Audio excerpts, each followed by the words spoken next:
নতুন বছর মানে নতুন শুরু, নতুন স্বপ্ন, নতুন আশা। আমি প্রতিজ্ঞা করছি নিজেকে আরো পরিবর্তন করার। এবং পরিবারকে সময় দেওয়ার, প্রকৃতিকে রক্ষা করার এবং সমাজে ইতিবাচক পরিবর্তন আনার। 2025 হবে আমার জন্য অনুপ্রেরণা, উন্নতি এবং অর্জনের বছর। নতুন বছরের প্রত্যেকটি দিন হবে এমন সম্ভাবনা তৈরি।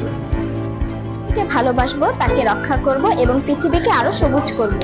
আমি প্রতিজ্ঞা করছি নিজের ভেতরের শক্তি খুঁজে পেতে, সঠিক পথে চলতে এবং প্রতিটি মুহূর্তকে অর্থবহ করতে। নতুন বছরের প্রতিটি দিন হবে আমার লক্ষ্য পূরণের আরেকটি ধাপ। নতুন বছর আমি শিখবো আরো ধৈর্যশীল হতে, চ্যালেঞ্জকে স্বাগত জানাতে এবং ভুল থেকে শিক্ষা নিতে। নতুন বছরে প্রতিটি দিন হবে একটি নতুন সম্ভাবনার দরজা। এই বছর হবে নতুন লক্ষ্য, নতুন সম্ভাবনা এবং নতুন জয়। নতুন বছর মানে কেবল ক্যালেন্ডারের পাতা সরানো নয়, বরং জীবনের নতুন একটি অধ্যায় শুরু। Happy new year, happy new year, happy new year. Happy new year everybody. Happy new year.